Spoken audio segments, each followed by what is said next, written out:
சகலமும் படைத்து சர்வ வல்லமையுள்ள பிதாவாகின தேவனுக்கும் கர்த்தராகிய இயேசு கிறிஸ்துவுக்கும் நன்றிகளும் ஸ்தோத்திரங்களும் எடுத்துக் கொள்கிறோம். இந்த நாளிலும் கூட அடியானை சில நாட்கள் கழித்து தேவனுடைய வார்த்தைகளை கொடுக்க தேவன் கிருபை செய்ததற்காக மீண்டுமாய் கூட இயேசு கிறிஸ்துவுக்கும் பிதாவாகின தேவனுக்கு நன்றி செலுத்துகிறோம்.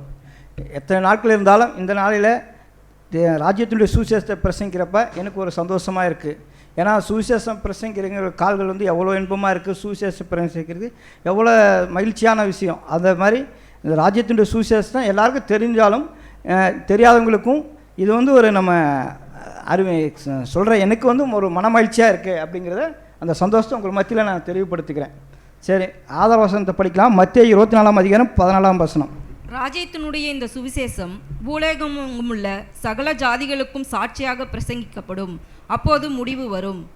அப்படின்னா இந்த ராஜ்யத்தினுடைய சுவிசேஷம் அப்போ பூலோகமெங்கும் பிரசங்கிக்கப்படும், எல்லா ஜாதிகளுக்கும் இது சாட்சியாக பிரசங்கிக்கப்படும். அப்படின்னா என்ன அப்படின்னு நம்ம முதல்ல தெரிஞ்சுக்கணும். பூலோகமெங்குமே நம்முடைய ஆண்டோடைய ராஜ்யத்துடைய சுவிசேஷம் அறிவிக்கப்படும்.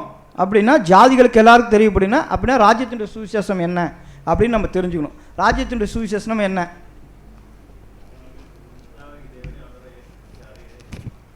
அது அறிகிறது நித்திய ஜீவன், சகல ஜனங்களுக்கு ரட்சிப்பு தான் இயேசு கிறிஸ்துனுடைய முதலாம் வருகை, அவருடைய ஈடுபடி. உயிர் தெழுதல் வந்து என்ன?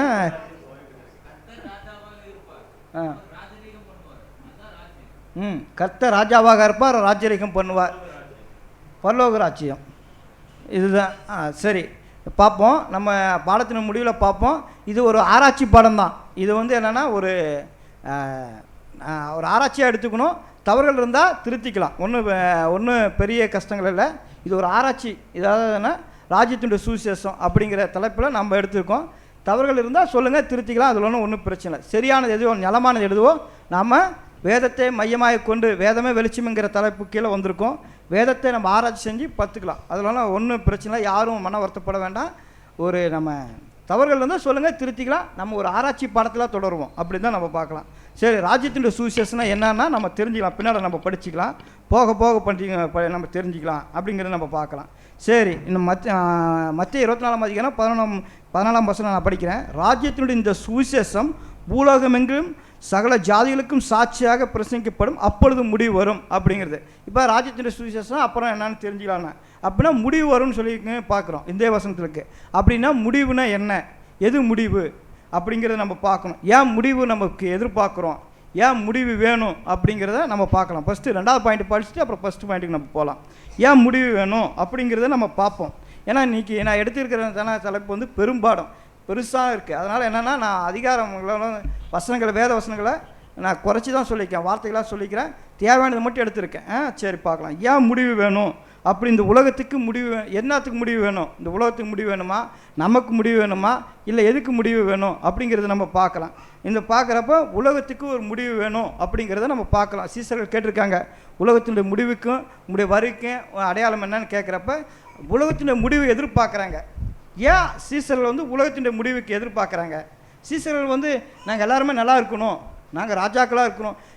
சீசர்கள் வந்து அவங்க என்ன கோட்படி பண்ணி போனாங்கன்னா, இயேசு கிறிஸ்துவார் அழைக்கிறப்ப போனோம்னா அவர் ஆளுகை செய்வார், ராஜா இருப்பார்.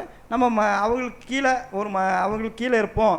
நாங்கள் அவர் ராஜாவாக இருந்தால் நாங்கள் மந்திரியாக கூட இருப்போம்னு சொல்லி அப்படி ஒரு ஆசீர்வாதத்தை தானே போவாங்க, எல்லாத்தையும் தேடிட்டு தானே போவாங்க. ஏன் முடிவு நம்ம இவங்களுக்கு எதிர்பார்க்கணும், இவங்க அதை பார்த்தாங்க அப்படிங்கிறத நம்ம பார்க்கணும்.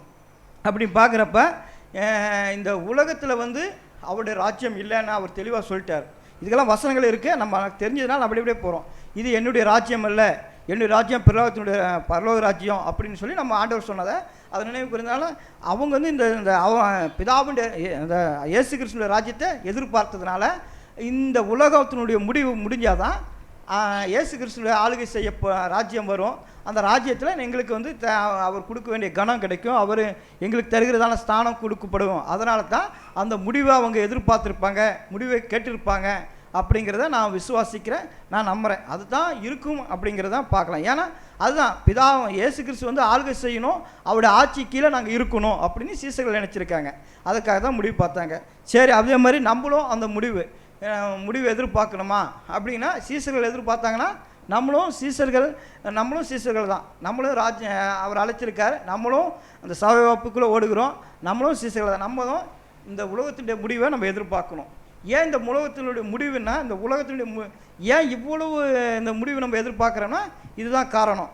சரி, இந்த உலகத்தினுடைய முடிவில் என்னென்ன நடக்கும், ஏன் இந்த முடிவுனா, மத்திய 24ஆம் அதிகாரத்தில் அந்த அதிகாரம் பூரா படித்தோம்னா இந்த உலகத்துக்கு வருகிற உபத்திரங்கள் பெருசாக இருக்கும். அந்த உபத்திரங்களெல்லாம் ரொம்ப கொடுமையாக இருக்கும்.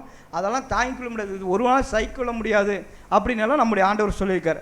அதனால் அந்த முடிவை பற்றி நம்ம சில பார்ப்போம். மத்திய 24ஆம் அதிகாரம் 1-2 வசனங்கள் படிங்க. இயேசு தேவாலயத்தை விட்டு புறப்பட்டு போகையில் அவருடைய சீஷர்கள் தேவாலயத்தின் கட்டடங்களை அவருக்கு காண்பிக்க அவரிடத்தில் வந்தார்கள். இயேசு அவர்களை நோக்கி, இவைகளை எல்லாம் பார்க்கிறீர்களே, இவ்விடத்தில் ஒரு கல்லின் மேல் ஒரு கல் இராதபடிக்கு எல்லாம் இடிக்கப்பட்டு போகும் என்று மெய்யாகவே உங்களுக்கு சொல்லுகிறேன் என்றார். அப்போ தேவாலயமெல்லாம் இடிக்கப்படும். இது வந்து ஸ்டேட்மெண்ட் யார் கொடுத்தா? நம்முடைய ஆண்டவராக இயேசு கிறிஸ்து கொடுத்துருக்கார். அந்த உலகத்து முடிவுக்குள்ளே வரங்க தேவாலயங்கள்லாம் இடிக்கப்படுமா? நம்ம தேவாலயம் இடிக்கப்பட்டால் அது நமக்கு நல்லா இருக்குமா? தேவன் வாசம் செய்கிற இடம், ஒருவரும் கண்டிராத தேவன், மகா பரிசுத்தமுள்ள தேவன், வானத்தையும் பூமியும் படைத்த தேவன் வாசம் செய்கிற இடம், ஜனங்களுக்கு அங்கே மகா பரிசுத்திலிருந்து ஜனங்களுக்கு ஆசீர்வாதத்தை கொடுக்குற அங்கே அந்த இடத்துல தேவனுடைய ஆலயத்தை இடிக்கப்படணும். அதான் என்ன, தேவன் எங்குமே இருக்கார், எல்லா இடத்துலையும் இருக்கார். தேவன் வந்து எல்லாத்துக்குள்ளும் வாசம் செய்கிறார். Right, okay. தேவாலயம் தேவன் குறிப்பிட்டா அங்கே தேவன் அங்கே இருக்கிறார், தேவனுடைய வசனங்கள்லாம் அடங்கியிருக்க அங்கே, அதனால அந்த தேவாலயம் இடிக்கப்படும் அப்படின்னு நம்ம சொல்கிறார். அதாவது உலகத்தினுடைய முடிவுக்கு முன்பு இதெல்லாம் நடக்குமா? இந்த உலகத்தினுடைய முடிவு தேவாலயம் இடிக்கப்படுறது இது எவ்வளோ ஒரு கஷ்டமான செய்தி தானே. அதெல்லாம் இடிக்கப்படும் அப்படின்னு சொல்லி இந்த உலகத்தில் இருக்குதுன்னா அந்த முடிவெல்லாம் இருக்குது அப்படின்னு பார்க்குறான். இதே அந்த முடிவு முடிஞ்ச பிறகு என்ன நடக்கும்னா அதே நம்ம பார்க்கலாம். அதாவது முடிவுக்கு முன்பும் பின்பும் ரெண்டையும் நம்ம கையோடு பார்த்துட்டே போனால் தான் நமக்கு இந்த பாடங்கள் புரியும். அதை நான் பார்க்குறேன். இது வந்து முன்பு வந்து உலகத்தின் முடிவுக்கு வரும்போதுக்கு முன்பு வந்து தேவாலயம் இடிக்கப்படும். இதுக்கு முடிவு வந்த பிறகு, ஏன்னா முடிவு வந்த பிறகு அப்போ தான் நம்ம முடிவு முடிஞ்சால் பரவாயில்லையே, அதுக்கு பிறகு என்ன நடக்கும்னு தெரிஞ்சால் தானே அதை நம்ம எதிர்பார்ப்போம். நமக்கு நிச்சய தீவனை தருகிறேன்னு சொன்னதுனால தான் நமக்கு அந்த நிச்சய தீவனை பெற்றுக்கொள்ளணும் ஆவேசமாக சந்தோஷப்படுறோம். நம்ம பரலோக ராஜ்யத்துக்கு அந்த பரலோக ராஜ்யம் எப்படி இருக்குது என்ன ஏதுன்னு தெரிஞ்சனால தான் நம்ம பரலோகத்துக்கு வரும். பிதாவாகின தேவனை நம்ம பார்க்கணும், அவருடைய வசனங்களை கேட்கணும்னு சொல்லி நம்ம ஆர்வம் இருக்குது. அதே போல் தான் இந்த முடிவுக்கு பிற்பாடு என்ன நடக்குன்னு தெரிஞ்சால் தான் நமக்கு அதில் ஒரு சந்தோஷம் வந்தோம். எப்போ முடிவுன்னு எதிர்பார்ப்போம். சரி, பார்க்கலாம் முடிஞ்ச பிறகு என்ன நடக்கும். 2 நாளாகமும் 5ஆம் அதிகாரம் 13ஆம் வசனம். 2 நாளாகமும் 5ஆம் அதிகாரம் 13ஆம் வசனம். அவர்கள் ஒருமிக்க பூரிகைகள் ஊதி ஏக சத்தமாய் கர்த்தரை துதித்து ஸ்தோத்தரித்து பாடினார்கள். ஆசாரியர் பரிசுத்த ஸ்தலத்திலிருந்து புறப்படுகையிலும் பாடகர்கள் பூரிகைகள் தாளங்கள் கீத வாத்தியங்களுடைய சத்தத்தை தொனிக்க பண்ணி, கர்த்தர் நல்லவர், அவர் கிருபை என்றுமுள்ளது என்று அவரை ஸ்தோத்தரிக்கையிலும் கர்த்தருடைய வீடாகிய தேவாலயம் மேகத்தினால் நிரப்பப்பட்டது. இப்போ இதில் இந்த வசனம் போல என்ன பண்ணால், தேவாலயம் கட்டிப்பட்டால் பாட்டு பாடுறது சந்தோஷம், அவங்க மன மகிழ்ச்சி, கர்த்தருடைய நாமத்தில் அந்த தேவாலயத்தில் இந்த முடிவுக்கு பிற்பாடு இதெல்லாம் நடக்கும் அப்படிங்கிறது தான் 2 நாள் பார்க்கிறோம். வெளிப்படுத்தல் 15:8 தேவாலயம் கட்டி முடித்த பிறகு இதெல்லாம் சந்தோஷமாக இருக்கும். இப்போ முடிவுக்கு முன்பு வந்து தேவாலயம் இடிக்கப்படும், பின்பு வந்து பாடல்கள் சந்தோஷங்கள் கீர்த்தனங்கள் தேவனுடைய மகிமை இங்கெல்லாம் தேவாலயத்தில் இருக்குது. அதனால் நம்ம முடிவு எதிர்பார்க்கணும் அப்படிங்கிறத நம்ம பார்க்கலாம். வெளிப்படுத்தல் 15:8 அப்பொழுது தேவனுடைய மகிமையினாலும் அவருடைய வல்லமையினாலும் உண்டான புகையினாலே தேவ ஆலயம் நிறைந்தது. 7 தூதர்களையும் 7 வாதைகளும் முடியும் வரைக்கும் ஒருவரும் தேவ ஆலயத்திற்குள் பிரவேசிக்க கூடாது இருந்தது. இப்போ முடிவுக்கு முன்பாடு வந்து யாருமே தேவாலயத்துக்குள்ளே போகிறதுனா ஆசாரிகளை விட்டுருணும். ஆசாரிகள் தான் போகணும். ஆசாரிகளை நம்ம இந்த இடத்துல பிரதான ஆசாரி நம்முடைய ஆண்டவராக இயேசு கிறிஸ்து. யாருமே தேவாலயத்துக்குள்ளே அவங்க போக முடியாது. இதே முடிவுக்கு பின்பாடு என்னென்னா எல்லாத்தையும் நம்முடைய அழைத்து இதை நான் சொல்லிடுறேன். இப்போ சொன்னால் தான் சாராம்சப்படுவேன். நம்ம ராஜாக்களாகவும் ஆசாரியாகவும் பிறப்புக்களாக தான் நம்மளை அழைச்சி பிதாவாகின தேவன் வந்து இயேசு கிறிஸ்து மூலமா ஈடுபலி செலுத்தி மீட்டு அவருடைய ராஜ்யத்தில் நம்மளை எல்லாத்தையும் அந்த கனமாக கொண்டு வர்றாரு. அப்போ வந்து நம்ம ஆலயத்துக்குள்ளே பிரவேசிக்க முடியும். இந்த முடிவுக்கு முன்பு நம்ம ஆலயத்துக்கு புறம்பாக தான் இருந்தோம், ஆலயத்துக்கு வெளியே இருந்தோம். இப்போ ஆலயத்துக்குள்ளே இந்த முடிவு வந்த பிறகு இந்த அதாவது சொல்கிறதுக்கு வந்த பிறகு நம்ம ஆலயத்துக்குள்ளே பிரவேசிப்போம். அதனால் அந்த வார்த்தை கோட் பண்ணப்பட்டிருக்கு. அதனால் முடிவுக்கு முன்பு வந்து இடிக்கப்பட்டிருக்கோம், முடிவுக்கு பின்பு வந்து தேவாலயத்தில் நாம் பிரவேசிக்க முடியும் அப்படிங்கிறத நம்ம அந்த தினத்தில் பார்க்குறோம். அதனால தான் நம்ம முடிவை எதிர்பார்க்குறோம் அப்படிங்கிறத நம்ம பார்க்கலாம். சரி, அடுத்து சரி அது தேவாலயத்தை விட்டுலாம். அடுத்து படிக்கலாம் மத்திய 24ஆம் அதிகாரம் 4-5 வசனங்கள். இயேசு அவர்களுக்கு பிரதியுத்தரமாக, ஒருவனும் உங்களை வஞ்சியாதபடிக்கு எச்சரிக்கையாயிருங்கள். ஏனெனில் அநேகர் வந்து என் நாமத்தை தரித்து கொண்டு நானே கிறிஸ்து என்று சொல்லி அநேகரை வஞ்சிப்பார்கள். இப்போ நம்ம படிக்கிறப்ப அர்த்தம் புரியுது. இப்போ முடிவுக்கு முன்பு வந்து அநேகர் வந்து நம்ம வஞ்சிக்கிறதுக்கு கூடுமா, அதனால் வஞ்சனையிலேருந்து நம்ம தப்பி ஓடணும். நம்ம ஒரு வஞ்சனைகளுக்கெல்லாம் விலகி ஓடி தப்பித்து ஓடக்கூடியதான வாழ்க்கை இருக்குது. அதே முடிவுக்கு பின்பு என்ன நடக்கும் அப்படிங்கிறத நம்ம பார்க்கலாம். முடிவுக்கு முன்பு வந்து நம்ம வஞ்சனையில் சிக்கக்கூடிய ஆபத்து நிறைந்ததான இருக்குது. நம்ம ஜாக்கிரதையாக இருக்கணும், சிக்கி கொள்ளக்கூடாது அப்படிங்கிறது தான் முடிவுக்கு முன்பு. முடிவுக்கு பின்பு என்ன பார்க்கலாம்? ஏசாயா 11ஆம் அதிகாரம் 5ஆம் ஏசாயா 11:9. ஏசாயா 11:9.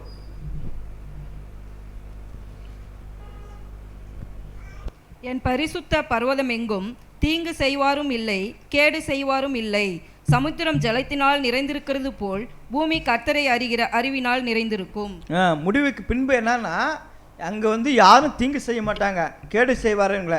எல்லாரும் கர்த்தரை அறிகிற அறிவு இருக்கும். எல்லாருக்கும் தேவனை குறித்தும் பிதாவாகின தேவனை குறித்தும் இயேசு கிறிஸ்து பற்றியும் அறிவு இருக்கும். அதனால தான் இந்த நம்ம முடிவை எதிர்பார்க்குறோம். முடிவுக்கு முன்பாக என்ன இருக்குன்னா, வஞ்சனைகள் இருக்கும், சூழ்ச்சிகள் இருக்கும். நம்ம தப்பி ஓடணும், நம்ம ஒரு பயந்த வாழ்க்கையாக இருக்கும். ஒரு இதே முடிவு வந்த பிறகு அங்கே யாருமே இருக்க மாட்டாங்க, தீங்கு செய்கிறவங்க அங்கே இருக்க மாட்டாங்க, கேடு இருக்காது. அங்கே எல்லாருக்கும் கடவுளை குறித்தான அறிவு தெரிஞ்சிருப்போம். அதனால தான் நம்ம முடிவு எதிர்பார்க்குறோம் அப்படிங்கிறத நம்ம பார்க்குறோம். அடுத்தது பார்க்கலாம். இதெல்லாம் வசனங்கள் சொன்னால் லேட் ஆகும், அப்படியே நான் அடுத்து போகிறேன். யுத்தங்கள் செய்திகளிலும் கேள்விப்படுவீங்க. முடிவுக்கு முன்பு வந்து யுத்தங்களுடைய செய்திகள் எல்லாம் வரும். இந்த மத்திய 24ஆம் அதிகாரத்தில் இதெல்லாம் இருக்கும். நம்ம எடுத்து படித்த லேட்டாக இருந்து அப்படியே போகிறேன். நேராவது யுத்தங்களுடைய செய்தி. அப்போ என்ன, நிம்மதி சமாதானற்ற வாழ்க்கை இருக்கும். இந்த முடிவுக்கு முன்பு வந்து என்னென்னா, எப்போ குண்டு போட மாட்டாங்க, எல்லா குழப்பங்களும் இருக்கும்.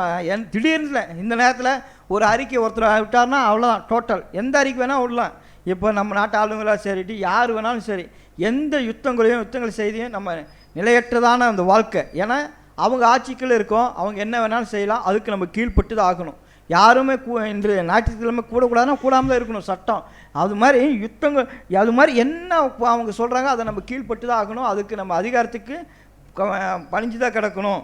அதே மாதிரி யுத்தங்கள் செய்தி, அவங்க வந்து யார் மேலே சண்டை போடலாம். இப்போ ஒரு எதிரி நாட்டு மேலே இவங்க குண்டு தூக்கி போட்டாலும் அவங்க போடுவாங்க, நம்ம அழிஞ்சு போயிடுவோம். அதனால் யுத்தங்கள் செய்தி இருக்கும். ஆனால் இது முடிவுக்கு பின்பு என்ன நடக்கும் பார்க்கலாம். லேவியராகம் 26ஆம் அதிகாரம் 6வது வசனம். லேவியராகம் 26:6.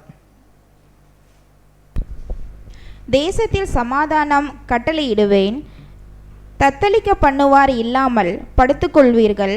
துஷ்ட மிருகங்களை தேசத்தில் இராதபடிக்கு ஒளிய பண்ணுவேன், பட்டயம் உங்கள் தேசத்தில் உலாவுவதில்லை. இப்போ முடிவுக்கு பின்பு வந்து என்னென்னா, தேசத்தில் சமாதானம் இருக்கும். அப்படின்னா இப்போ சமாதானம் இல்லாத நிலைமை இருக்குது. முடிவுக்கு பின்பு வந்து சமாதானமாக இருக்கும். அங்கே வந்து துஷ்டம் இருக்கும், அதாவது சாத்தான் இல்லாதபடி ஒளிய பண்ணுவேன்னு அவர் சொல்லிட்டார். அதனால் நம்ம முடிவு எதிர்பார்க்கலாம்ல, முடிவு எதிர்பார்க்கணும். சரி, அடுத்தது நமக்கு என்ன அப்படிங்கிறத பார்க்கலாம். சகல ஜனங்களால் நீங்கள் பகைக்கப்படுவீங்க அப்படிங்கிற முடிவுக்கு முன்பு எல்லாரும் ஒருவருக்கொருவர் நம்ம வந்து பகைப்பாங்க அப்படிங்கிறத பார்க்கலாம். ஆனால் முடிவுக்கு பின்பு என்னென்னா, நித்திய மகிழ்ச்சி கனம் நமக்கு கிடைக்கும் அப்படிங்கிறத நம்ம பார்க்குறோம். அதுதான் இருக்குது. அதே மாதிரி முடிவுக்கு பின்பு வந்து கள்ள தீர்க்க தரிசிகள் எழும்புவாங்க, வேதத்தை புரட்டுவாங்க. இது மாதிரி குழப்பங்கள் எல்லாம் இருக்கும். இதே முடிவுக்கு பின்பு என்ன பண்ணுவாங்கன்னா, இந்த முடிவுங்கிறது நான் கடைசியாக சொல்கிறேன். அது முடிவுன்னு ஏன்னா இப்போ சொன்னோம்னா நல்லா இருக்காது. அந்த முடிவுங்கிறது ஒரு பாயிண்ட் அப்படியே சொல்லிக்காங்க. அப்போ வந்து என்னென்னா, பிதாவுடைய அது முற்பிதாக்களும் சபை வகுப்பாரும் ஜனங்களை வழி நடத்துவாங்க. முடிவுக்கு வந்த பிறகு என்னென்ன நடத்துவாங்கன்னா, அப்போ வந்து முற்பிதாக்கள், அதான் ஆபிரகாம், ஈசாக்கு, யாக்கோப் இருக்காங்களா, அவங்க சபை வகுப்பார் இந்த 1,44,000 பேரும் சகல ஜனங்களையும் உலக மக்கள் எல்லாத்துக்கும் சத்தியத்தை பிரசித்து, இதான் இப்போ சொன்ன பண்ண பாருங்களா, எல்லாருக்கும் கர்த்தரை அறிகிற அறிவில் அவங்களுக்கு இருக்கும், முடிவுக்கு பிற்பாடு இருக்கும் அப்படிங்கிறத நம்ம பார்க்கலாம். இப்போ முடிவுக்கு முன்பு வந்து அன்பு தணிஞ்சு போயிருமா. யாருக்கும் ஒரு குடும்பத்தில் அன்பு இருக்காது, சபையில் அன்பு இருக்காது, எல்லா இடத்துலையும் அன்பு இல்லாமல் இருக்கும். ஆனால் முடிவு வந்த பிறகு அன்பு முடிவு வந்த பிறகு என்ன பண்ணுவோன்னா, வெளிப்படுத்தல் 15ஆம் அதிகாரம் 8ஆம் வசனம். இதுக்கெல்லாம் வசனங்கள் இருக்குது, நான் எடுத்தால் லேட் ஆயிரும், ஏன்னா சப்ஜெக்ட் பெருசுங்கிறனால நான் சுருக்கமாக சொல்லிட்டு போயிட்டு இருக்கிறேன். தேவையானுக்கு மட்டும் எடுத்துக்கிறேன். அப்பொழுது தேவனுடைய மகிமையினாலும் அவருடைய வல்லமையினாலும் உண்டான புகையினாலே தேவாலயம் நிறைந்தது. 7 தூதர்களுடைய 7 வாதைகளும் முடியும் வரைக்கும் ஒருவரும் தேவாலயத்திற்குள் பிரவேசிக்க கூடாதிருந்தது.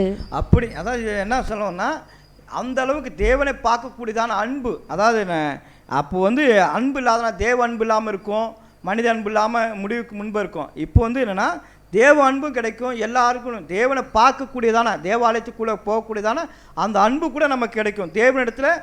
இப்போ தேவனை யாரும் பார்க்கக்கூடாது முடியாதபடி அவர் ஒளியில் வாசம் செய்கிறார். அப்பொழுது முடிவு வந்த பிறகு தேவனுடைய இது தெரியல, தேவனை போய் பார்க்கக்கூடிய வாய்ப்பு கூட நமக்கு கிடைக்கலாம். அந்த அன்பு தேவ அன்பு நமக்கு கிடைக்கும். தேவனுக்கும் மனிதனுக்கும் மத்தியஸ்தராக இருந்து இயேசு கிறிஸ்து எப்படி நமக்கு இப்போ ஜபங்கள் எல்லாம் ஏலெடுத்து கொண்டு போய் நம்ம ஜபங்களுக்கு விண்ணப்பங்களை கொண்டு போய் கொடுக்குறாரோ, அப்போ அந்த மத்தியஸ்தராக கிறிஸ்துவோட நம்ம தேவனோடு கூட நெருங்கி கூட போகக்கூடாதான அந்த வாய்ப்புகள் இருக்கலாம். தேவனை முகமாக பார்க்கக்கூடிய வாய்ப்பு கூட கிடைக்கலாம் அப்படிங்கிறத நான் சொல்கிறேன். ஏன்னா இது வந்து அதிகாரமாக தெரியல, அனைப்புறமாக தெரியல. ஏன்னா ஒருவனும் தேவனை தரிசிக்க முடியாது, ஏன்னா அந்த அளவுக்கு இருக்குது. தேவன் மகா வல்லமை உள்ளவர். இருந்தாலும் இந்த அன்புனால, தேவனுடைய அன்புனால பார்க்கக்கூடிய வாய்ப்பு கூட கிடைக்கலாம் அப்படிங்கிறத நம்ம பார்க்கலாம். தேவாலயத்துக்குள்ளே போனால் தேவனை தரிசிக்க வாய்ப்பு இருக்குல்ல மகா பரிசுத்தலத்தில். சரி, ரைட், ஓகே, அடுத்து போகலாம். மத்திய 24ஆம் அதிகாரம் 13ஆம் வசனம். முடிவு பரியந்தம் நிலை நிற்பவனே ரட்சிக்கப்படுவான். இப்போ இதில் வந்து சந்தேகம், முடிவுக்கு முன்பு யார் வேணாலும் எப்போ வேணாலும் விழுந்து போகிறதுக்கான வாய்ப்பு இருக்குது. அதில் நிலைத்து நிற்கிறது தான் ரட்சிக்கப்படுவாங்க. ஆனால் முடிவுக்கு பின்பு வந்து என்னென்னா, எல்லாரும் தேவனை அறிகிற அறிவில் வளர்ந்துருவாங்க. எல்லாரும் தேவனை பற்றி என்னென்ன அறிவு கிடைக்கிறப்ப அவங்க நிலைத்து நிற்கிறதுக்கு வாய்ப்பு இருக்குது. தேவனை பற்றி முழுமையாக தெரிஞ்சிட்டா நம்ம அந்த விழுந்து போக மாட்டோம், ரட்சிப்புக்குள்ளே இருப்போம் அப்படிங்கிறத நம்ம பார்க்கலாம். சரி, அடுத்ததுன்னா பாலாக்கும் அருவறுப்பு சபையில் இருக்கும். சபையில் உலகத்தில் எங்கேயும் அந்த பாலாவுப்பு அருவறுப்பு இருக்குது. அந்த அருவறுப்பு என்ன? அதான் கடவுளுக்கு எதிரானவன் அவன் அந்த அருவறுப்பு சபையின் ஒளியின் வேஷத்தை தரித்து கொண்டு இருப்பான். இந்த அருவறுப்பெல்லாம் முடிவுக்கு முன்பு இருக்கும். அப்போ வந்து சபை வந்து 1,44,000 பேர் மட்டும் கிறிஸ்துவும் சேர்ந்து சபையை ஆளுகை செய்ய போகிறாங்க. அவங்க ஆளுக்குள்ளே இருக்கிறப்ப யாரும் எந்த டேக் ஓவரும் பண்ண முடியாது. அப்போ அங்கே சத்தியம் உண்மையாக இருக்கும், நீதி வாசம் செய்யும், அன்பு இருக்கும், அங்கே உண்மை மட்டும்தான் இருக்கும், எந்த கலப்பினங்களும் இருக்காது அப்படிங்கிறத நம்ம பார்க்கலாம். அதே மாதிரி மத்திய 24-21 பார்க்குறப்ப மகா உபத்திரவம் முடிவுக்கு முன்பு இருக்கும். முடிவுக்கு பின்பு என்னென்னா, யாராலும் தடுக்க முடியாத சமாதானம், சந்தோஷம், நித்திய மகிழ்ச்சி இருக்கும் அப்படிங்கிறத நம்ம பார்க்கலாம். அடுத்தது இப்போ முடிவுக்கு முன்பு வந்து என்னென்னா, அநேக கிறிஸ்துவின் பெயர் சொல்லிட்டு குழப்பங்கள் இருக்கும், ஏமாற்றுவாங்க. கிறிஸ்து அங்கே இருக்கிறார், இங்கே இருக்கார் அப்படின்னு சொல்லி குழப்பம் இருக்கும். அப்போ முடிவு வந்த பிறகு என்னென்னா, நீதியின் ராஜா கிறிஸ்து மட்டும் ஆளுகை கிறிஸ்துவும் பிதாவும் தேவனும் ஆளுகை செய்வாங்க. அப்போ எந்த குழப்பமும் இருக்காது. கிறிஸ்துவானவரை நம்ம எல்லாரும், நீதியின் சூரியனாக கிறிஸ்துவை நம்ம எல்லாரும் அவர் ஆளுக்குள்ளே இருப்போம். அப்போ வந்து எந்த குழப்பங்களும் இருக்காது. இவர் தான் கிறிஸ்து, இவர் தான் மனுஷகுமாரனுங்கிற எல்லா அறிவும் எல்லாத்தையும் தெரிஞ்சிருக்கும். அப்போ எந்த குழப்பமும் வராது, கிறிஸ்துங்கிற பெயரால் வராது அப்படிங்கிறத நம்ம பார்க்கலாம். மத்திய 24ஆம் அதிகாரம் 30ஆம் வசனம். அப்பொழுது மனுஷகுமாரனுடைய அடையாளம் வானத்தில் காணப்படும். அப்பொழுது மனுஷகுமாரன் வல்லமையோடும் மிகுந்த மகிமையோடும் வானத்தின் மேகங்கள் மேல் வருகிறதை பூமியில் உள்ள சகல கோத்திரத்தாரும் கண்டு புலம்புவார்கள். முடிவுக்கு முன்பாக, அதாவது என்னென்னா, மனுஷகுமாரனை கண்டு பயப்படுவாங்க. எல்லாரும் பயப்பட மாட்டாங்க. மனுஷகுமாரன், அதாவது அவருடைய வருகைக்கு ஆயத்தம் இல்லாதவங்க, அவருடைய அந்த தேவன் எதிர்பார்க்குறதான அந்த குணலட்சங்கள் இல்லாதவங்க, இந்த 1,44,000 பேர் தவிர மற்ற எல்லாருமே கிறிஸ்துவை கண்டு பயப்படுவாங்க, கண்டு புலம்புவாங்க. அந்த 1,44,000 பேர் தவிர மீது எல்லாருமே பயந்து தான் ஆகணும். அதுதான் வேதமும் சொல்லப்படுது, அதுதான் சொல்லியிருக்கு. எல்லாரும் கண்டு புலம்பு அந்த நாளை சகிக்க முடியாத அளவுக்கு வேதனை இருக்கும். ஆனால் முடிவு வந்த பிறகு என்ன பண்ணுவோன்னா, மனுஷகுமாரோட மிகுந்த வல்லமையோடு அவரை மீட்டுக்கொள்வார், அவரோடு கூட இருப்பாங்க, சந்தோஷமாக இருப்பாங்க. அதுதான் இதுதான் முடிவுக்கு முன்பு முடிவுக்கு பின்பு, இப்படி இதுதான் நான் சொல்லப்படுது. அப்படின்னா இப்போ முடிவுக்கு முன்பு என்னென்ன உபத்திரம் வருதுன்னு நம்ம கண்டுபிடிச்சிட்டோம். அப்போ நம்ம முடிவு எதிர்பார்க்கணும்ல, இந்த முடிவு தான் நம்ம எதிர்பார்க்கணும். இந்த முடிவு வரணும். இந்த முடிவு வந்தால் நம்மளுக்கு என்னென்ன கிடைக்கும், நம்ம சபை ஜனங்களை வழி நடத்துவாங்க, அன்பு இருக்கும், நம்ம தேவனுக்கிட்ட சரிதான வாய்ப்பெல்லாம் கிடைக்கிது அப்படிங்கிறது ஒரு பார்த்தோம்ல. அதனால் முடிவை நம்ம எதிர்பார்க்குறோம். அந்த முடிவை எதிர்பார்க்கணும்னா இந்த முடிவு வரணும்னா என்ன காரணம்? ராஜ்யத்தினுடைய சுவிசேஷம் ஜனங்களுக்கும் பிரசங்கிக்கப்படணும். அப்போ இன்னும் சப்ஜெக்ட் தலைப்புக்கே நான் வரேன். அப்போ தான் நம்ம இந்த முடிவு வேணும்னா ராஜ்யத்தினுடைய சுவிசேஷத்தை நம்ம என்னன்னு தெரிஞ்சிருக்கணும், சில ஜனங்களுக்கு அறிவிக்கணும், இந்த ராஜ்யத்தினுடைய சுவிசேஷம் சாட்சியாக பிரசங்கிக்கப்படணும். அப்போ தான் முடிவு வரும். அப்படின்னா இந்த முடிவு எதிர்பார்க்கணும், நம்ம இந்த வேலையை செஞ்சு தான் ஆகணும். இந்த ராஜ்யத்தினுடைய சுவிசேஷத்தை நம்ம சாட்சியாக சொல்லி தான் ஆகணும், பிரசங்கிக்கப்பட தான் செய்யணும். அதனால் நம்ம ராஜ்யத்தினுடைய சுவிசேஷம் என்ன ஏது அப்படிங்கிறத நம்ம பார்க்கலாம். அப்படிங்கிறப்ப ராஜ்யத்தினுடைய சுவிசேஷம் யார் சொல்லியிருப்பாங்க? ஃபஸ்ட்டு பார்க்குறப்ப மத்தேயு 3ஆம் அதிகாரம் 2ஆம் வசனம். மனம் திரும்புங்கள், பரலோக ராஜ்யம் சமீபித்திருக்கிறது என்று பிரசங்கம் பண்ணினான். யார் பண்ணியிருக்காருன்னா யோவான் ஸ்நானகன். வனாந்திரத்தில் கேட்குற சத்தம் பரலோக ராஜ்யத்தினுடைய சுவிசேஷத்தை யோவான் ஸ்நானகன் அவர் கர்த்தருக்கு வழியை ஆயத்த பண்ணுங்கிறத அவரே ராஜ்யத்தினுடைய சுவிசேஷத்தை அவர் ஆரம்பிச்சிருக்கார். இன்னொரு தடவை படிங்க சிஸ்டர். மனம் திரும்புங்கள், பரலோக ராஜ்யம் சமீபத்திருக்கிறது என்று பிரசங்கம் பண்ணினான். பரலோக ராஜ்யம் சமீபத்திருக்குன்னு அவர் ஆரம்பிச்சிருக்க யோவான் ஸ்நானகன் தான் அவர் முத ஸ்டார்ட் பண்ணி நம்மளுடைய ஆண்டவருடைய இந்த பரலோக ராஜ்யத்தை தொடங்க போகுது அப்படின்னு ஆரம்பிச்சிருக்காரு. அவரை தொடர்ந்து நம்முடைய ஆண்டவராக இயேசு கிறிஸ்து சொல்லியிருக்காரு. மத்தேயு 6:9.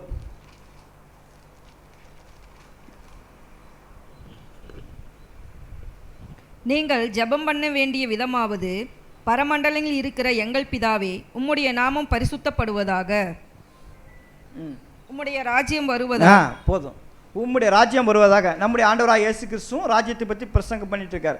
டைம் ஆயிடுச்சு. அதே மாதிரி சீசர்களும் அவருடைய ராஜ்யத்தை குறித்து பிரசங்கம் பண்ணிட்டு வந்திருக்கிறாங்க. எல்லாரும் பிதாபாய யோவான் ஸ்நானகன், இயேசு கிறிஸ்து, சீசர்கள், அப்போஸ்தலர் சொல்கிறோம்ல அவங்க எல்லாருமே ராஜ்யத்தை குறித்து தானே சுவிசேஷத்தை சொல்லிட்டு வராங்க. அப்படின்னா இவங்க எல்லாருமே முடிவு எதிர்பார்த்து தான் இந்த முடிவு வேணும்னா ராஜ்யத்தினுடைய சுவிசேஷம் சொல்லப்படணும் அப்படின்னு சொல்லிட்டு தான் இவங்க பிரசங்கம் பண்ணாங்க.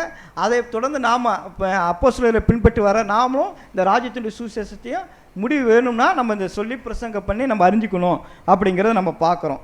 சரி, ரைட்டு. ராஜ்யத்தினுடைய சுவிசேஷத்தை நம்ம என்னென்ன செய்யணும், ராஜ்யத்தினுடைய சுவிசேஷம் பற்றி நான் ஒன்றும் சொல்லவே இல்லை, அது பின்னாடி நம்ம சொல்லுவோம். இதில் ஏன் அப்படிங்கிறத முக்கியத்துவம் தெரியணுன்றதுக்காக தான் நம்ம இவ்வளோ சொல்கிறோம். சரி, மத்தேயு 6ஆம் அதிகாரம் 33ஆம் வசனம். மத்தேயு 6ஆம் அதிகாரம் 33ஆம் வசனம். முதலாவது தேவனுடைய ராஜ்யத்தையும் அவருடைய நீதியையும் தேடுங்கள், அப்பொழுது இவைகளெல்லாம் உங்களுக்கு கூட கொடுக்கப்படும். இப்போ ராஜ்யத்தினுடைய சுவிசேஷத்தை யார் யோவான் ஸ்நானகன் சொல்லியிருக்கார், இயேசு கிறிஸ்து சொல்லியிருக்கார். சபையும் 144,000 பேரும், அதாவது சீசர்கள் சொல்கிறாங்க. அதை தொடர்ந்து சபை வகுப்பாரும் சொல்லி கொண்டு வராங்க அப்படிங்கிறத நம்ம பார்க்குறோம். இதே போல் மத்தேயு 6:33 நம்ம முதலாவது தேவனுடைய ராஜ்யத்தையும் முதலாவது ராஜ்யத்தையும் நாம் அவருடைய ராஜ்யத்தை தேடணும், அவருடைய நீதியை தேடணும்னு சொல்லுங்க. நம்ம முதலாவது தேவனுடைய ராஜ்யத்தை தேடணும் அப்படின்னு வசனம் நமக்கு சொல்லப்பட்டிருக்கு. வேதத்தை நம்ம ஆராய்ச்சி செய்கிற நமக்கு முதலாவது என்னென்னா தேவ ராஜ்யத்தை தேடணும் அப்படின்னு தான் சொல்லப்பட்டிருக்குது நம்ம பார்க்குறோம். சரி, அடுத்தது மத்தேயு 4ஆம் அதிகாரம் 23ஆம் வசனம். இதெல்லாம் வசனங்கள் வேணும், முக்கியம். அதெல்லாம் ஆதாரம் விளக்க சொல்லலை, இந்த வசனம் இருக்கு அப்படின்னு மட்டும் கோட் பண்ணுறேன். மத்தேயு 4:23. பின்பு இயேசு கலிலேயா எங்கும் சுற்றி நடந்து அவர்களுடைய ஜெப ஆலயங்களில் உபதேசித்து ராஜ்யத்தின் சுவிசேஷத்தை பிரசங்கித்து. சிஸ்டர், ராஜ்யத்தினுடைய சுவிசேஷத்தை பிரசங்கிக்கிறார் யார்? நம்முடைய ஆண்டவராக இயேசு கிறிஸ்து. முதலாவது ராஜ்யத்தை தேடணும்னு சொன்னார், இப்போ ராஜ்யத்தினுடைய சுவிசேஷத்தை பிரசங்கிக்கணும்னு சொல்கிறாரு. சரி, ரைட்டு, படிப்போம். அடுத்து மத்தேயு 9ஆம் அதிகாரம் 35ஆம் வசனம். பின்பு இயேசு சகல பட்டணங்களையும் கிராமங்களையும் சுற்றி நடந்து ஜெப ஆலயங்களில் உபதேசித்து ராஜ்யத்தின் சுவிசேஷத்தை பிரசங்கித்து ஜனங்களுக்கு அதாவது ராஜ்யத்தின் சுவிசேஷத்தை பிரசங்க பண்ணணும், உபதேசம் பண்ணணும். இப்போ என்ன பண்ணணும்னா தேட வேணும், பிரசங்கிக்க வேணும், உபதேசிக்க வேணும். நம்முடைய சொல்கிறாங்க இந்த ராஜ்யத்தின் சுவிசேஷத்தை உபதேசிக்க வேணும். உபதேசிக்கணும், சொல்லணும், அறிவிக்கணும். அதுதான் புத்திமை சொல்கிறது. இதுதான் உபதேசம் செய்யணும். ராஜ்யத்தின் குறித்து ராஜ்யம்னா என்ன, அதனுடைய ராஜ்யம் என்ன, இதெல்லாம் சொல்லி உபதேசம் பண்ணுறது தான் இந்த உபதேசம். இதுவும் நம்ம செய்யணும் அப்படிங்கிறத நம்ம நம்ம ஆண்டவர் சொல்லியிருக்காரு. இதெல்லாம் நம்ம ஆண்டவர் தான் சொல்லியிருக்காரு. சரி, ரைட்டு, படிக்கும். மார்க்கு 1ஆம் அதிகாரம் 15ஆம் வசனம். இதெல்லாம் விளக்க சொன்னால் நேரம் ஆயிரும். நம்ம படிக்கிறப்ப புரியுதுனால நான் அப்படியே கடந்து போயிட்டு இருக்கேன். காலம் நிறைவேறிற்று, தேவனுடைய ராஜ்யம் சமீபமாயிற்று, மனம் திரும்பி சுவிசேஷத்தை விசுவாசியுங்கள் என்றார். இப்போ ராஜ்யத்தினுடைய சுவிசேஷத்தை நம்ம விசுவாசிக்கணும். நம்ம ஆண்டவர் வந்து எல்லா வேலையும் சொல்ல, இந்த ராஜ்யத்தையே நம்ம விசுவாசிக்கணும். நம்முடைய விசுவாச பிரமாணம், நமக்கு விசுவாசம் எவ்வளோ முக்கியம். விசுவாசம் தான் ஆணிவேர். நம்முடைய கிறிஸ்துவைக்கும் தேவனை பற்றினும் கிறிஸ்துவை பற்றின விசுவாசத்தில் நம்ம உறுதியாக இருக்கிற போல் இந்த ராஜ்யத்தினுடைய சுவிசேஷத்தில் நமக்கு விசுவாசமும் வேணும். அப்படிங்கிறத நம்ம இந்த ராஜ்யத்தை சுவிசேஷத்தை விசுவாசிக்கணும் அப்படின்னு தான் இந்த வேத வசனம் நமக்கு சொல்லுது. மார்க்கு 1:15 படித்தாச்சா? ஓகே. ராஜ்யத்தினுடைய சுவிசேஷம் விசுவாசிக்கணும் அப்படிங்கிறத நம்ம பார்க்குறோம். அடுத்து லூக்கா 16:16.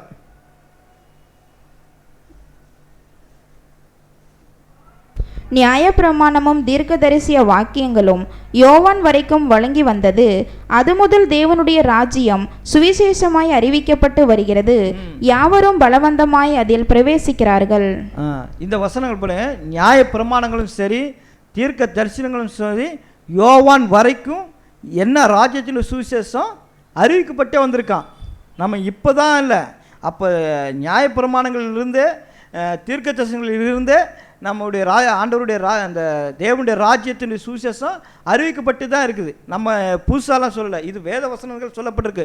லூக்கா 16:16 அப்படின்னா வேத வசனம் சொல்லியிருக்கேன், நம்ம நம்பித்தான் ஆகணும், அதை நம்ம கடைப்பிடிச்சி தான் ஆகணும்.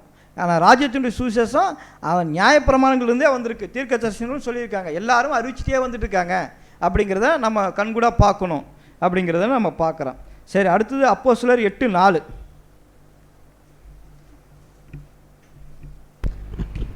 இந்த அளவுக்கு சிதறிப்போனவர்கள் எங்கும் திரிந்து சுவிசேஷ வசனத்தை பிரசங்கித்தார்கள். சீசர்கள் எங்கு, அதாவது நம்முடைய ஆண்டவராக இயேசு கிறிஸ்து அவர் ஈடுபலிக்கு பின்பாடு அவர் உயிர்த்தெழுதல் பிறந்து அவங்க எங்கே சிதறடிக்கப்பட்டாங்க. எல்லா பக்கமும் ஓடி அவங்க ஒளிஞ்சி எங்கே போனாலும் இந்த ராஜ்யத்தினுடைய சுவிசேஷத்தை பிரசங்கித்தாங்க. அப்படிங்கிறதுக்கு ஆதாரமாக இந்த வசனம் இருக்குது. அப்படிங்கிறத நம்ம பார்க்கலாம். 1 கொரிந்தியர் 9:23. 1 கொரிந்தியர் 9:23. சுவிசேஷத்தின் நான் உடன் பங்காளியாகும்படிக்கு அதிநிமித்தமே இப்படி செய்கிறேன். சுவிசேஷனால உடன் பங்காளிகளாகணும்னா இந்த ராஜ்யத்தினுடைய சுவிசேஷம் சொல்லணும், கூட பிறந்தவங்களுக்கும் சொல்லணும், மற்றவங்களுக்கு உடன் பங்காளிகள் நம்ம சகோதர சகோதரிக்கு எல்லாத்துக்கும் இந்த ராஜ்யத்தினுடைய சுவிசேஷத்தை பிரசங்கிக்கணும். அப்படிங்கிறத நம்ம பார்க்கலாம். 1 கொரிந்தியர் 1:17. 1 கொரிந்தியர் ஞானஸ்தானத்தை கொடுக்கும்படி கிறிஸ்து என்னை அனுப்பவில்லை, சுவிசேஷத்தை பிரசங்கிக்கவே அனுப்பினார். சிஸ்டர், ஞானஸ்தானத்தை கொடுக்கும்படி கிறிஸ்து என்னை அனுப்பவில்லை. போதும். அதாவது என்னன்னா, ஒருத்தர் வந்து சபை வாய்ப்புக்குள்ளே நம்ம அதாவது கடவுளுடைய வார்த்தைகளை சொல்லி சத்தியத்தை சொல்லி ஞானஸ்தானம் கொடுக்கறதுக்காக, இதை வந்து நான் சொல்லலைங்க, கொரிந்தியர் சொல்லியிருக்காங்க, அப்போஸ்தலர் சொல்லியிருக்கேன். ஞானஸ்தானம் கொடுக்கறதுக்கு இல்லை முக்கியம் இல்லை, ஞானஸ்தானம் கொடுக்கறது முக்கியம் தான். தேவனை அறிகிறது, அறிவை கொண்டு வந்து ஒரு சபை வாய்ப்பு ஒருத்தரை வந்து சத்தியத்துக்குள்ளே கொண்டு சபை வாய்ப்புக்குள் கொண்டு வர்றது எவ்வளோ ஒரு முக்கியமோ அதை காட்டில் அடுத்து படிங்க சிஸ்டர். இல்லை அதுல அதே எப்படிங்க சுவிசேஷத்தை பிரசங்கிக்கவே அனுப்பினார். சுவிசேஷ பிரசங்கி தான், இந்த ராஜ்யத்தினுடைய சுவிசேஷ பிரசங்கி தான் அனுப்பினார். கிறிஸ்துவின் சிலுவை வீணாய் போகாதபடிக்கு சாதுரிய ஞானம் இல்லாமல் பிரசங்கிக்கவே அனுப்பினார்.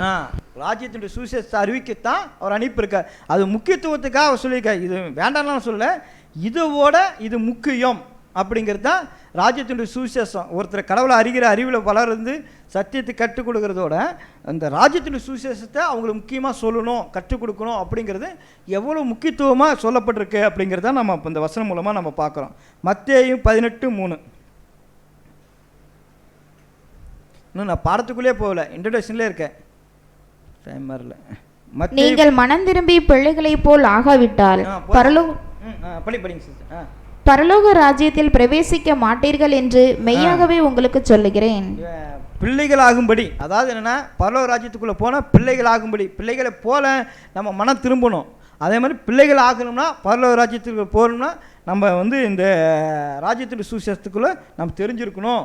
பிள்ளைகளாக இந்த பரலோக ராஜ்யத்துக்குள்ளே நம்ம போக முடியாது. அப்படிங்கிறத நம்ம பார்க்குறோம். இவ்வளோ முக்கியத்துவம் இருக்குது இந்த ராஜ்யத்தினுடைய சுவிசேஷம் அப்படிங்கிறத நம்ம பார்க்குறோம். இப்போ தான் நான் சப்ஜெக்டுக்குள்ளே வரேன்.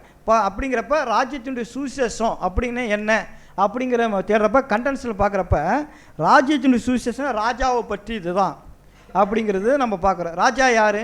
நம்முடைய ஆண்டவராக இயேசு கிறிஸ்து. அவரை பற்றி தானே அவருடைய வாழ்க்கை முறை அது எல்லாம் சொல்கிறது தான் இந்த ராஜ்யத்தினுடைய சுவிசேஷம்.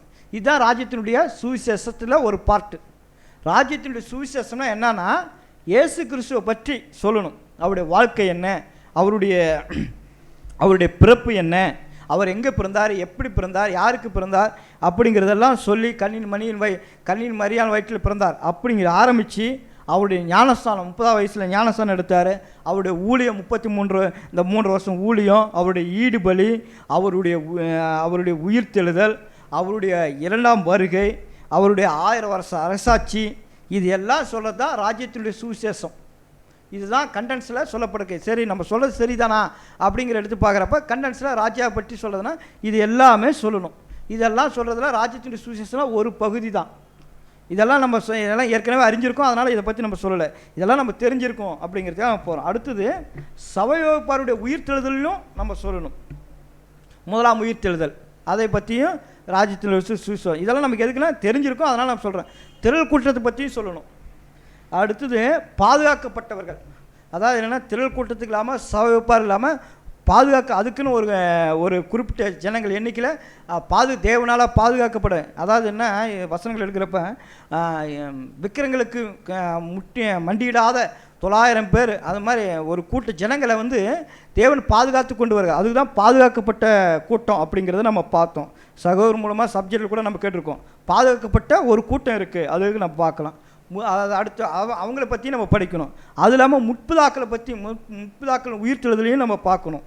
அப்புறம் ஒட்டுமொத்த ஜனங்களுக்கு உயிர்த்தெழுதலையும் நம்ம பார்க்கணும். இவையெல்லாம் சொல்கிறது தான் ராஜ்யத்தினுடைய சுவிசேஷத்தில் ஒரு பகுதி.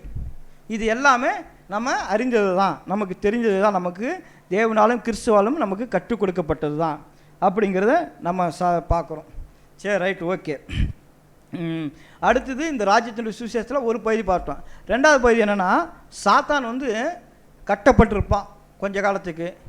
அவன் கிறிஸ்துடைய அரசாட்சி காலத்தில் 1000 வருஷம் அரசாட்சி காலத்தில் சாத்தான் கட்டப்பட்டு கிடப்பான். அது நம்ம ராஜ்யத்தினுடைய சுவிசேஷத்தில் அறிவிக்கணும்.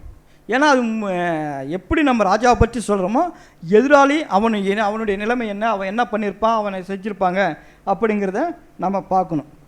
அப்புறம் அவனுக்கு நியாய தீர்ப்பு கொடுக்கப்படும். அப்போ அவன் 2ஆம் மரத்தில் போவான். இதுவும் ராஜ்யத்தினுடைய சுவிசேஷத்துக்குள்ளே அடங்கும். இது 2வது பகுதி. எப்படி இயேசு கிறிஸ்துவை பற்றி சொல்லட்டுமோ அதே போல் சாத்தானுக்கு எதிராளிக்கு என்னென்ன கிடைக்கும், அவனுடைய தண்டனை என்ன, அதே போல் அவனை பின்பற்றி போகிற யாரும் கட்டப்பட்டிருப்பாங்க, நியாய தீர்ப்படைவாங்க. இது 2வது பார்ட்டு அப்படிங்கிறத நம்ம பார்க்க. இதுக்கெல்லாம் விளக்கங்கள் எல்லாம் எடுத்தோம்னா டைம் ஆயிரும். அதனால் நான் இன்ட்ரடக்ஷன் மட்டும் தான் எடுக்கிறேன். வாய்ப்பு கிடைச்சா மறுபடியும் இன்னொரு தடவை நம்ம பார்ப்போம். அதே மாதிரி ராஜ்யத்தினுடைய சுவிசேஷம் நம்ம பார்த்தாச்சுங்களா. அடுத்தது ராஜ்யத்தினுடைய சுவிசேஷத்தை அறிவிக்கிறப்ப 2 ராஜ்யம் இருக்குது. 2 ராஜ்யம், ஒன்று இயேசு கிறிஸ்துனுடைய ராஜ்யம், ஒன்று பிதாவாகின தேவனுடைய ராஜ்யம். இந்த 2 ராஜ்யம் நமக்கு இந்த பூமியில் இருக்குது. நம்ம இந்த பூமினா அந்த முடிவு பின்பு இயேசு கிறிஸ்து 1000 வருஷம் இந்த பூமியை ஆள போகிறார். பிதாவாகின தேவன் நித்தியமாக இந்த பூமியை ஆள போகிறார். அதற்கான வசனங்கள் எல்லாம் இருக்குது. நம்ம அதை மட்டும் எடுத்து படிப்போம். வெளிப்படுத்தல் 20ஆம் அதிகாரம் 4ஆம் வசனம்.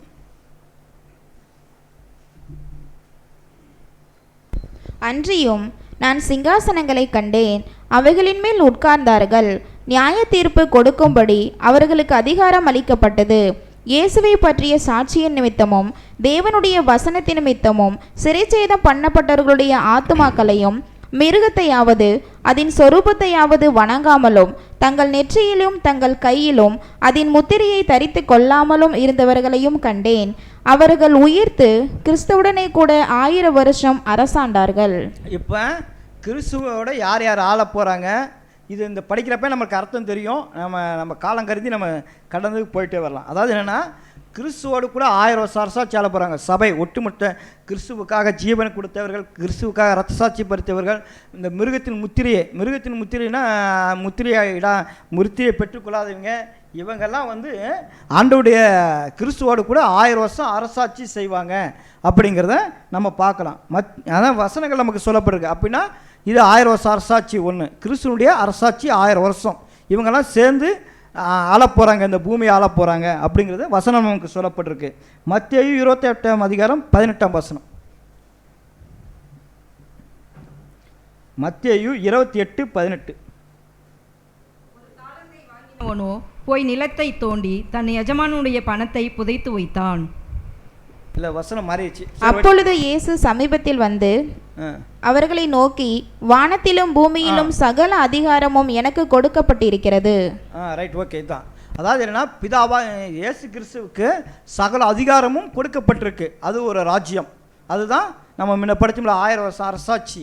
இது வந்து பிதாவுக்கு எல்லா இயேசு கிறிஸ்துக்கு எல்லா அதிகாரமும் கொடுக்கப்பட்டிருக்கும். அவர் ஆளுகை செய்ய போகிறதானா அந்த வருஷம் தான் 1000 வருஷம் தான் அது ஒரு ஆட்சி பார்க்குறோம். சரி, நீங்கள் சொல்கிறீங்க ஏசு பிதாவுடைய ஆட்சின்னு சொல்கிறீங்களே, அதுக்கு ஆதார வசனங்கள் இருக்கா அப்படின்னு நம்ம பார்த்தோன்னா, பிதாவுடைய ஆட்சிக்கு மத்தேயு 6ஆம் அதிகாரம் 9ஆம் வசனம். மத்தேயு 6ஆம் அதிகாரம் 9ஆம் வசனம். நீங்கள் ஜெபம் பண்ண வேண்டிய விதமாவது, பரமண்டலங்களில் இருக்கிற எங்கள் பிதாவே, உம்முடைய நாமம் பரிசுத்தப்படுவதாக, உம்முடைய ராஜ்யம் வருவதாக. போதும் சிஸ்டர், இது நம்முடைய ஆண்டவராக இயேசு கிறிஸ்து சொல்லியிருக்கார். இவ்வளோ நேரம் இயேசு கிறிஸ்துடைய அரசாட்சியை பற்றி பார்த்தோம். இது நம்முடைய ஆண்டவராக இயேசு கிறிஸ்து 1ஆம் வருகையில் சொல்லியிருக்கார். யார் சொல்லியிருக்காங்க? இன்னொரு தடவை படிங்க சிஸ்டர், அதான் இது மட்டும். உம்முடைய ராஜ்யம் வருவதாக. பிதாவுடைய ராஜ்யம், இது வந்து என்னுடைய ராஜ்யம் வருவதாகன்னு சொல்லியிருந்தா இயேசு கிறிஸ்துனுடைய அரசாட்சி 1000 வருஷம் அரசாட்சின்னு நம்ம கோட் பண்ணலாம். இது வந்து உம்முடைய ராஜ்யம்னா பிதாவுடைய ராஜ்யம் வரணும்னு சொல்லி நம்முடைய ஆண்டவராக இயேசு கிறிஸ்து கோட் பண்ணிக்கார். அப்படின்னா பிதாவுடைய இறையாட்சி, பிதாவாகின தேவனுடைய இறையாட்சி இந்த பூமியில் ஸ்தாபிக்கப்படும் அப்படிங்கிறதுக்கு நமக்கு ஆதாரமாக இருக்குது அப்படிங்கிறத இந்த வசனம் நமக்கு உறுதிப்படுத்துது. அடுத்தது வெளிப்படுத்தல் 5ஆம் அதிகாரம், வெளிப்படுத்தல் 20ஆம் அதிகாரம் 5ஆம் வசனம்.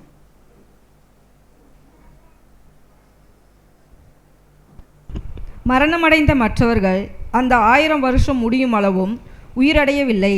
இதுவே முதலாம் உயிர்த்தெழுதல். இப்போ முதலாம் உயிர்த்தெழுதலுங்கிறது வசனம் மாறிச்சு நினைக்கிறேன். சாரி சிஸ்டர், 1 கொரிந்தியர் 15ஆம் அதிகாரம் 23ஆம் வசனம். 1 கொரிந்தியர் 15:23. எல்லாவற்றையும் அவனவன் தன் தன் வரிசையில் உயிர்ப்பிக்கப்படுவான். முதற் பலனானவர் கிறிஸ்து, பின்பு அவர் வருகையில் அவருடையவர்கள் உயிர்ப்பிக்கப்படுவார்கள். வசனம் மாறிச்சு நினைக்கிறேன். அதாவது என்னன்னா, எல்லாவற்றையும் பிதாவாக தேவனுக்கு கிறிஸ்துவான ஒரு ஒப்பு கொடுப்பார். மரணத்தின் கடைசி சத்ருவான மரணத்தையும் பரிகரித்து எல்லாவற்றையும் முந்தின, நம்ம விசுவாச பிரமாணத்தில் படிக்கிறோம்ல, எல்லாவற்றையும் முந்தின சீரு கொண்டு வந்து பிதாவே எல்லாவற்றையும் ஆளுகை செய்வதற்கு அவருக்கு கீழ்பட்டிருப்பார். இயேசு கிறிஸ்துவும் பிதாவாகின தேவனுடைய இறையாட்சிக்கு கீழ்பட்டிருப்பார் அப்படிங்கிறது தான் வசனம். இங்கே எல்லா சத்துருக்களையும் தமது பாதபடியாக்கு மட்டும் அவர் ஆளுகை செய்ய வேண்டியது. இது வந்து என்னென்னா, இயேசு கிறிஸ்து வந்து பிதாவுடைய ராஜ்யத்தில் இறையாட்சியில் கீழ்பட்டிருப்பார் அப்படிங்கிறது இந்த வசனம் நமக்கு உறுதியாக இருக்குது. அதனால் என்னென்னா, இயேசு கிறிஸ்துனுடைய அரசாட்சி 1000 வருஷம் அரசாட்சியும் இறையாட்சி, அதாவது பிதாவாகின தேவனுடைய ஆட்சி இருக்குது அப்படிங்கிறது தான் நம்ம பார்க்கணும். இப்போ பார்ட் ஆஃப் ராஜ்யத்தின் சுவிசேஷத்தில் இது வந்து அடுத்த பார்ட்டு. இயேசு கிறிஸ்துவும் வாழ போகிறார், பிதாவாகின தேவனும் ஆள போகிறார் இந்த பூமியை அப்படிங்கிறது தான் இந்த ராஜ்யத்தினுடைய சுவிசேஷம். இதெல்லாம் சொல்லி முடித்தா தான் ராஜ்யத்தினுடைய சுவிசேஷம் முழுமை அடையும். அப்போ தான் இதுதான் ராஜ்யம். 4 பகுதியாக பிரித்தோம்னா, ஒன்று ராஜ்யத்தினுடைய சுவிசேஷத்தை பற்றி அவர் இயேசு கிறிஸ்துனுடைய பிறப்பை பற்றி, அவருடைய வருகை, வாழ்க்கை திரை எல்லாத்தெல்லாம் சொல்லணும். சபையும் உயிர்த்தெழுதல் திரள கூட்டம் எல்லாமே சொல்லி முடிக்கணும். சாத்தானையும் அவனுக்கு என்ன முடிவு உண்டாகும், அவனை அழிவையும் சொல்லி முடிக்கணும். 1000 வருஷம் அரசாட்சியும் சொல்லி ஆகணும், பிதாவுடைய இறையாட்சியும் சொல்லணும். இதுதான் ராஜ்யத்தினுடைய சுவிசேஷம். இதுதான் ராஜ்யத்தினுடைய சுவிசேஷம். இது தான் நம்ம பிரசங்கிக்கப்படணும். இதைத்தான் தீர்க்கதரிசிகள் சொன்னாங்க. யோவான் சாரங்கள் சொன்னார், நம்முடைய ஆண்டவராக இயேசு கிறிஸ்து சொன்னார், அப்போ சொன்னாங்க. 1,44,000 பேரும் சொல்லி கொண்டு சொல்கிறாங்க. நம்மளும் இந்த ராஜ்யத்தினுடைய சுவிசேஷம் சகல ஜனங்களுக்கும் பிரசங்கிக்கப்படணும், அறிவிக்கணும், நற்செய்தியாக சொல்லணும். இதெல்லாம் நமக்கு நம்ம மேலே இருக்கிற கடமை அப்படிங்கிறத நம்ம பார்க்குறோம். சரி, இதுதான் ராஜ்யத்தினுடைய சுவிசேஷம். இந்த ராஜ்யத்தினுடைய சுவிசேஷத்தை நம்ம எல்லாருக்கும் சொல்லணும் அப்படிங்கிறத நம்ம பார்க்கலாம். சரி, அப்போ இதுதான் ராஜ்யத்தினுடைய சுவிசேஷம். Right, okay. இந்த ராஜ்யத்தினுடைய சுவிசேஷத்தை நம்ம ஏன் எதிர்பார்க்கணும் அப்படின்னு நம்ம பார்த்தோம்னா, நமக்கு தான் ஃபஸ்ட்டே சொல்லிட்டோம், இந்த முடிவெல்லாம், இந்த உலகத்துக்கு முடிவு வரணும், இந்த அநீதி போகணும், இதெல்லாம் வேணும். அப்போ நம்ம எதிர்பார்க்குறோம் அப்படிங்கிற பார்க்கலாம். சரி, இயேசுடைய அரசாட்சிக்கும் பிதாவுடைய அரசாட்சியும் நம்ம கொஞ்சம் நேரம் அப்படியே பார்த்துட்டு நம்ம அந்த பாடத்தை முடிக்கலாம். இன்னும் ஒரு 10 நிமிஷத்தில் நம்ம இந்த பாடத்தை முடிக்கலாம். பிதாவு இயேசு கிறிஸ்துவோட அரசாட்சியில் 1000 வருஷம் அரசாட்சி நம்ம எப்போ நம்ம பார்த்தோம்னா கண்டிப்பாக சபையும் சேர்ந்து 1,44,000 பேரும் இயேசு கிறிஸ்துவும் சேர்ந்து இந்த பூமியை ஆள போகிறாங்க. அதுதான் இயேசுனுடைய அரசாட்சி. ஆனால் இயேசுனுடைய அரசாட்சி வந்து சர்வதிகாரமாக இருக்கும். அங்கே வந்து மண் குகையை போல் நொறுங்கப்படுவாங்க. எதிர்த்து நிற்கிறவங்க கடவுளுக்கும் சத்தியத்துக்கும் எதிர்த்து நிற்கிறவங்களாம் மண் குகை போல் இரும்பு சட்டியை போல் நொறுக்கி அவர் சர்வதிகாரமாக ஆள போகிறார். அப்போல்லாம் இருக்கவே முடியாது. அதுக்கெல்லாம் வசனங்கள் இருக்குது. அவங்க ஆளுகை செய்கிறதுனா அவங்க சொல்கிறது தான். கிறிஸ்து என்ன சொல்கிறாரோ, சபை வகுப்பார் என்ன சொல்கிறாங்களோ அது கீழ்பட்டு தான் ஆகணும். சுயாதீனமே அங்கே இருக்காது. இயேசு கிறிஸ்துனுடைய அரசாட்சியில் சுயாதீனமே இருக்காது. எல்லோரும் கீழ்பட்டு தான் ஆகணும். அது எதுக்குறீங்களா மண் குகையை போல் நொறுக்கி சமுட்டியால் அடிப்பன்னு சொல்லியெல்லாம் இருக்குது, வசனங்கள் இருக்குது. அப்படி தான் நம்ம பார்க்குறோம். அது கண்டிப்பாக அவருடைய இதில் இருக்கும். அதே மாதிரி சாத்தான் வந்து கட்டப்பட்டிருப்பான். 1000 வருஷம் அரசாட்சியில் சாத்தான் வந்து கட்டப்பட்டிருப்பான். சாத்தான் வந்து கட்டப்பட்டிருப்பான். அது ஒன்று 1000 வருஷம் அரசாட்சியில். அதே மாதிரி மரணமும் இருக்கும். அதாவது கீழ்ப்படியாதவங்களும் மரணத்துக்குள்ளே போவாங்க. அப்போ வந்து நியாய தீர்ப்புக்காக அவங்க மரணம் அடைஞ்சு நியாய தீர்ப்புக்காக அங்கே இருப்பாங்க. கிறிஸ்துவின் அரசாட்சியில் என்ன ஆகுனா மரணமும் இருக்கும். மரித்தவங்க அவங்க மரித்து அடக்கம் பண்ணியிருப்பாங்க. நியாய தீர்ப்பு அடைகிறதுக்காக அவங்க இருப்பாங்க. நியாய தீர்ப்பு அடைஞ்ச பிறகு தான் 2ஆம் மரணத்துக்குள்ளே அவங்க போவாங்க அப்படிங்கிறத நம்ம பார்க்கலாம். இதுதான் வந்து கிறிஸ்துவின் அரசாட்சியில் நம்ம இருக்கணும். ஆனால் இதே பிதாவினுடைய ஆட்சியத்தில் எப்படி இருக்குன்னா, பிதாவாகின தேவனுடைய ராஜ்யத்தில் என்ன பண்ணுன்னா இயேசு கிறிஸ்துவும் சபையும் அவருக்கு கீழ்பட்டிருக்கும். அதுதான் ஃபஸ்ட்டு நம்ம பார்க்கணும். இது என்னென்னா அப்புறம் அது ஒன்று, சாத்தான் வந்து நியாய தீர்ப்பு அடைஞ்சிருப்பான். அவனுக்கு வந்து 2ஆம் மரணத்தில் அவன் இருப்பான். ஏன்னா அவனுக்கு வந்து இப்போ அவன் வந்து மறுபடியும் வரவே மாட்டான். அவனுக்கு நியாய தீர்ப்பு கொடுக்கப்பட்டு 2ஆம் மரணத்துக்குள்ளே போயிடுவான் அப்படிங்கிறத நம்ம பார்க்கலாம். பிதாவை மட்டும்தான் ஆளுகை செய்வார். ஏன்னா இதான் வசனம் நமக்கு சொல்லப்பட்டிருக்கு. இயேசு கிறிஸ்து மரணத்தையும் பரிகரித்து எல்லாத்தையும் அந்த மரணத்தையும் கொன்று எல்லாவற்றையும் அவர் ஆளுகை செய்து பிதாவுக்கு அவருடைய ராஜ்யத்தை ஒப்பு கொடுத்து அவர் கீழ்பட்டிருப்பார். அப்படின்னா பிதாவுக்கு கீழ்பட்டிருப்பார்னா பிதாவுடைய ஆட்சி காலத்தில் பிதாவாகின தேவன் வந்து அவர் மட்டும்தான் ஆளுகை செய்வார் அப்படிங்கிறத நம்ம பார்க்குறோம். சபையும் அவருக்கு கீழ்பட்டிருக்கும். இயேசு கிறிஸ்துவும் கீழ்பட்டிருக்கும், சபையும் கீழ்பட்டிருக்கும். பிதாவாகின தேவன் மட்டும் தான் அந்த ஆளுகை செய்வார். நித்தியமாக அந்த காலங்களில் இருப்பார் அப்படிங்கிறத நம்ம பார்க்கலாம். சரி, பிதாவுடைய ராஜ்யத்தில் நமக்கு என்னென்னா அனைவரும் ராஜாக்களும் பிரபுக்களுக்கெல்லாமா இருப்போம். பரிபூர்ண ஆதாம் எப்படி ஆதாம் படைக்கப்பட்டாரோ அந்த படைக்கப்பட்ட ஆதாம் கூட இதெல்லாம் செய்ய அந்த எல்லோரும் பரிபூர்ணமாக எப்படி ஆதாம் படைக்கப்பட்டாரோ அதே போல் பிதாவுடைய ராஜ்யத்தில் எல்லோரும் ராஜாக்கள் ஆகும். எல்லாரும் நம்ம பிரபுக்களாக இருப்பாங்க. எல்லாருக்கும் தேவன் அறிகிற அறிவு தெரியும். எல்லாருக்கும் அந்த கடவுளை பற்றி தான அறிவு எல்லாத்துக்கும் பிரசங்கிக்கப்பட்டு எல்லாமே இருக்கும். பிதாவுடைய ராஜ்யத்தில் எல்லாரும் ராஜா தான். எப்படி எல்லாரும் பிரபுக்கள் தான் அப்படிங்கிறத நிலைமை அவர் தான் இருப்பாங்க இருக்கும் அப்படி பார்க்கலாம். அப்போது வந்து பிதாவுடைய ராஜ்யத்தில் மரணம் இருக்காது. முற்றிலுமாக மரணம் சங்கரிக்கப்பட்டிருக்கும். மரணமே இருக்காது. அங்கே வந்து கீழ்ப்படியாதவங்க தான் அந்த இவங்க தான் நியாய தீர்ப்பு அடைஞ்சிடறாங்களே. சாத்தானும் அவனை சார்ந்த தூதர்களும் கீழ்ப்படியாதவங்க அவங்க என்ன மரணத்தில் போயிடுவாங்க. அந்த பிதாவுடைய ராஜ்யத்தில் இறையாட்சியில் மரணமே இருக்காது, வியாதி இருக்காது, துன்பம் இருக்காது, அழுகை இருக்காது, கண்ணீர் இருக்காது. அதுதான் நம்ம பார்க்குறோம் அப்படிங்கிறத நம்ம பார்க்குறோம். சரி, பிதாவுடைய ராஜ்யத்தில் இந்த சாபம் இருக்காது, இதெல்லாம் இருக்காது, விக்கிரகங்கள் இருக்காது பிதாவுடைய ராஜ்யத்தில் அப்படிங்கிறத நம்ம பார்க்குறோம். தேவனுடைய ராஜ்யத்தில் என்ன இருக்குன்னா நீதி இருக்கும், அன்பு இருக்கும், வல்லமை இருக்கும், பரிசுத்தம். இதுதான் அது ஆதாரமாக கொண்டு பிதாவுடைய ஆட்சி இந்த பூமியில் நடைபெறும் அப்படிங்கிறத நம்ம பார்க்கலாம். அங்கே எல்லா இடத்துலையும் தேவனுடைய நீதி மட்டும்தான் அங்கே இருக்கும்.